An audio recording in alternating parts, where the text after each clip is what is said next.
सुनाओ BSE limited अब देखिए 3308 रुपए पर क्लोजिंग हमें देखने मिली है, यानी कि ये क्लोजिंग जो है वो 3300 के ऊपर ही हमको देखने मिली है। आज ये गिरावट क्यों आई? कल जेफरीज बोले थे, आज नुवामा बोल दिए, बस सिंपल सी बात है। Hi this is Dev and watching traders diary.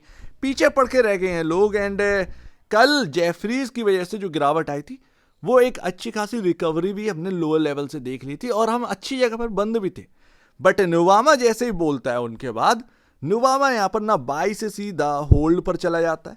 और नुवामा का भी ये कहना है कि कैश सिस्टम यानी क्लोजिंग ऑक्शन सेशन जो स्टार्ट हुआ है इंडिया के अंदर, इंडियन स्टॉक मार्केट के अंदर, वही प्रॉब्लम बन के आया है। एंड इन्होंने 4090 का टारगेट प्राइस जो है वो कट करके 3240 रुपए कर दिया है। यानी कि इनका यहाँ पर सोचना है कि बॉस शायद ये थोड़ा सा और यहाँ पर ना नीचे आ सकते हैं।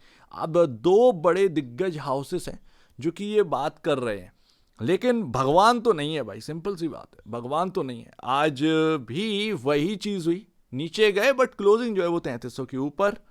अभी अगर आप देखेंगे तो यहाँ पर ना जेफरीज कल ही यहाँ पर ना बोले थे, वो तो 2940 का बोल दिए। जहां पर गैप है उस जगह को अगर ये 2940 मान लीजिए किसी भी कारण अगर चला गया तो क्या होगा, एक गैप जो है ना वो फिल हो जाएगा, तो उधर के ही टारगेट दिए जो चार्ट पर विजिबल है, ठीक है ना। बट अभी क्या नेगेटिव हो चुका है क्या? नहीं, पहले बात करते हैं एनएसई के आईपीओ के ऊपर, जो कि ब्लूमबर्ग में आज आर्टिकल आ चुका है और कई जगह पर आर्टिकल ये चल रहा है कि एनएसई का जो आईपीओ वैल्यूएशन है वो $55 बिलियन ये रह सकता है, ये अनुमान लगा है। अब ये क्या है, कितना है, इंडियन करेंसी में कन्वर्ट करेंगे तो ये 5,26,000 करोड़ के आसपास के मार्केट कैप की बात कर रहे हैं। 5,25,000 5,26,000 करोड़ के आसपास की मार्केट कैप पर एनएसई का आईपीओ आएगा। उसके बाद प्रीमियम जोड़ लो, ठीक है ना, लिस्टिंग जोड़ लो। अगर 10% 15% का अगर प्रीमियम पर लिस्ट होता है तो यही कंपनी यानी कि एनएसई का जो मार्केट कैप है ये बढ़कर 6 लाख करोड़ के आसपास तक पहुंच जाएगा। ऐसे में जो बीएसई चला था एंड उसके बाद जो गिरावट आ गई थी, जो एक तेजी देखने को मिली थी, आईपीओ तो आया नहीं भाई, लेकिन खबर आ गई थी और खबर पर रिएक्ट कर चुका था और फिर उसके बाद प्रॉफिट बुकिंग। तो एनएसई का यहाँ पर ना हमें आज की डेट में 1965 का भाव देखने को मिल रहा है एंड अनुमान यही लगाया है कि $55 बिलियन की मार्केट कैप पर ये आईपीओ लेकर आए, राइट। तो अभी ना 1965 के हिसाब से 4,80,000 करोड़ के आसपास का मार्केट कैप होल्ड कर रहा है एनएसई। यानी कि ये एनएसई का आईपीओ जो है अनलिस्टेड मार्केट में, ये प्राइस जो है वो शायद बढ़ना चाहिए। बढ़ता है तो फिर देखते हैं, घटता है तो फिर देखते हैं, क्या ही रहता है। क्योंकि कैश सिस्टम का अगर आप देखेंगे तो इसके ऊपर भी तो असर पड़ेगा ना। क्या एनएसई के ऊपर असर नहीं पड़ेगा? क्या एनएसई के ऊपर असर पड़ेगा भाई। अगर आपको मार्केट के काफी interesting news and updates daily basis पर चाहिए तो आप चैनल को सब्सक्राइब कर सकते हैं, जिसका लिंक आपके डिस्क्रिप्शन बॉक्स में देखने को मिल रहा है। सो प्लीज सब्सक्राइब, ऐसी बात नहीं है। तो फिलहाल ना बस बात तो यही है कि अगर एनएसई 6 लाख करोड़ की मार्केट कैप पर लिस्ट होता है तो बीएसई तो बहुत छोटा सा तिनका सा यहाँ पर ना मालूम सा पड़ेगा, क्योंकि ये 1,34,000 1,35,000 करोड़ के आसपास का मार्केट कैप होल्ड है। जाहिर सी बात है, एक आपके सामने एक्सचेंज है जो 6 लाख करोड़ के आसपास के मार्केट कैप पर लिस्ट होगा एंड एक जो सबसे पुराना सबसे बड़ा एक्सचेंज है। वैसे तो एनएसई बड़ा हो गया भाई अगर आप प्रोडक्ट रेंज देखेंगे वहाँ पर तो, बट बीएसई बहुत पुराना है, ओल्डेस्ट है।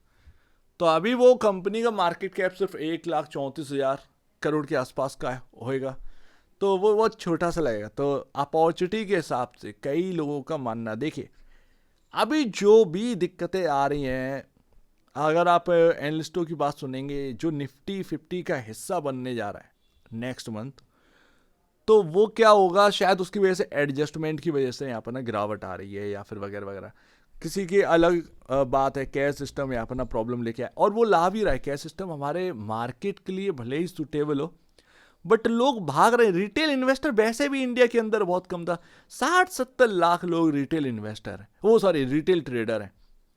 ट्रेडर की हमेशा नीड है क्योंकि वॉल्यूम तो वही लेकर आ रहे हैं, कौन लेके आ रहा है फिर? तो ट्रेडर के ऊपर बहुत ज्यादा मार है। नहीं समझ में आ रहा भाई ट्रेडर को, नई बात आ रही है। और वैसे भी मार्केट अगर अपना देखें तो मार्केट भी बहुत रोकथाम के चला जाता है। आज जैसे रेंज बाउंड कर दिया, इंपॉर्टेंट जगह पर थे लेकिन निफ्टी यहाँ पर रिएक्ट ही नहीं कर रहा था, रेंज बाउंड कर दिया तो कॉल पुट के प्राइसेस जो है वो सब कुछ यहाँ पर ना डंप हो गए। तो ऐसे में रिटेल अब करे तो करे क्या, जाए तो जाए कहाँ, सेलर वाला मार्केट बन चुका है टोटल। लोग कॉल पुट बेचकर ज़्यादा पैसा कमा रहे compare to call put buy करके। तो बहुत ज़्यादा दिक्कत है। चाहे अब ये बात तो आपको समझनी पड़ेगी क्योंकि आप भी सेंसेक्स ऑप्शन यहाँ पर ना यूज़ करते हैं। तो क्या सेंसेक्स ऑप्शन में क्या बिकवाली नहीं होती है, क्या सेल नहीं कर सकते, क्या सब कर सकते हैं भाई। लेकिन प्रॉब्लम यही है ना कि दिक्कत आ रही है, आप उसमें बीट नहीं कर पा रहे हैं जो कि आप नेट कॉल पुट बाई करते हैं। फिलहाल आप देखें क्लोजिंग कहाँ हुई है, देखिए क्या हम ट्रेंड लाइन से ऊपर ही क्लोज हुए हैं, क्योंकि मेरा तो देखना ट्रेंड लाइन पर ही है। एंड सच बताऊं फ्रैंकली स्पीकिंग कि मैं भी थोड़ा सा ये देखते देखते थक गया हूँ। रोज का आप सोच रहे होंगे कि रोज वही चीज़ें हैं। फ्रैंकली स्पीकिंग मैं खुद भी थक गया हूँ, लेकिन क्या करें, एक लंबे टाइम से अगर आप बीएसई के ऊपर बात कर रहे हैं तो एक्चुअल बेसिस पे जो घटना चल रही है उसके ऊपर भी बात करनी ही पड़ेगी। लेकिन बीएसई के इस प्राइस एक्शन की वजह से आपके अंदर थकावट आ चुकी है, मेरे अंदर भी थकावट आ चुकी है, और फ्रस्ट्रेशन तो भरी हुई है ही है, ये फैक्ट है। लेकिन दिन बदलेंगे। फिलहाल अगर आप देखो कैंडल स्टिक चार्ट के हिसाब से हम ट्रेंड लाइन के नीचे क्लोज हुए हैं एक्चुअल में, बट लाइन चार्ट के हिसाब से नहीं। ये रहा लाइन चार्ट, हम बिल्कुल ट्रेंड लाइन के छोर पर ही क्लोज हुए हैं। क्या ये नेगेटिव है या फिर पॉजिटिव है? ये तो दिक्कत हो गई है बॉस। एक ऐसे छोर पर जाकर बंद होना, कल का आप प्राइस देखिएगा, कल की क्लोजिंग कहां हो, बहुत कठिन है। क्या वो एनएसई आईपीओ का जो खबर आई है वो इंपैक्ट डाले? अगर इंपैक्ट डालेगा कल ही कल ये घूमना स्टार्ट कर देगा यहां से, ठीक है ना। मार्केट के अंदर बीएसई का जलवा फिर से देखने को कहीं ना कहीं मिल सकता है। ये नुवामा, जेफरीज, ये सब फेल्ड। लेकिन अगर इसके नीचे ही कल क्लोजिंग हुई देन वो फिर एक अच्छी बात नहीं होगी। फिर एक समझ में आ जाए कि हाँ भाई अब हम ट्रेंड लाइन को तोड़कर नीचे जा चुके। तो वही लेट्स सी, देखते हैं यहाँ पर क्या रहता है। बट मेरा मानना तो यही था कि 3300 के ऊपर लो, 1,36,000 कह रहा था मैं, 1,35,000 करोड़ का मार्केट कैप ही रह गया। इसको देखो आप, जेफरीज और नोवामा को मत देखो। मैं ऑलरेडी आपसे कह चुका हूँ कि ये जो स्टॉक चला था ना, अब भले ही लॉसेस में 4500, 4200, 4300, 4100, 4000 की खरीद होगी, 3900 की खरीद होगी, है ना, आपको लॉसेस लग रहे हैं। अरे बॉस उस वक्त हाइप भी तो थी, कहां जाओगे, ये सारी चीजें क्या ध्यान नहीं रखोगे? मार्केट ने चलवाया भाई, खबरों पर ये चला है, खबरों पर ये चला है। तो फिर वो खबर जब, क्योंकि आईपीओ आ नहीं रहा था उस वक्त और खबर भी आ चुकी हो, तो वो फिजल आउट होगी। क्या ऑफिशियल एनएसई आईपीओ के जो वैल्यूएशन है उसकी न्यूज़ आ चुकी? ऑफिशियली नहीं आई है अभी तो ये सिर्फ आर्टिकल्स हैं इन सबके कि अनुमान लगाया जा रहा है कि $55 बिलियन के आसपास होगा।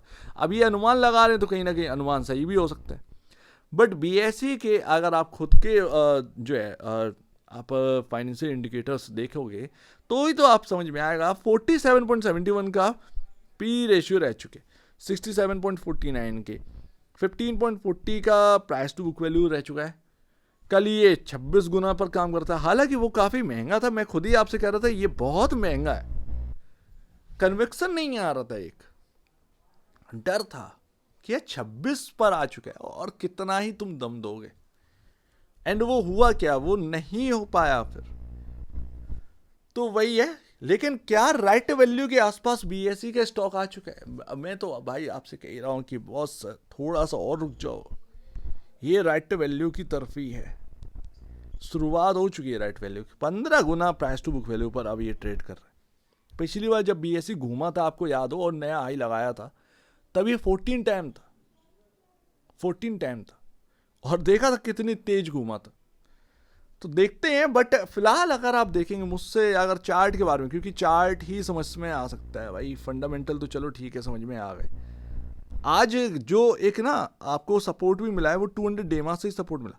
आज का जो भी लो हो 3200 आपका 40, जो भी हो 3240, 3245, समझो वही आपके सामने। उसमें 5 रुपए और थोड़ा सा यहाँ पर ना आपको थोड़ा सा अगर 3240 है तो 3235 कर दीजिएगा उसको, ठीक है ना, क्योंकि वो फिर मूविंग एवरेज का प्राइस आ जाएगा, वो 200 डे में उधर ही है, 5 वो कर देना है।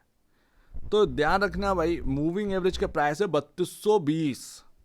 3230 के आसपास, वहीं से आपको सपोर्ट मिला है, वहीं से घूमे, और खबर का भी असर था एनएससी के आईपीओ।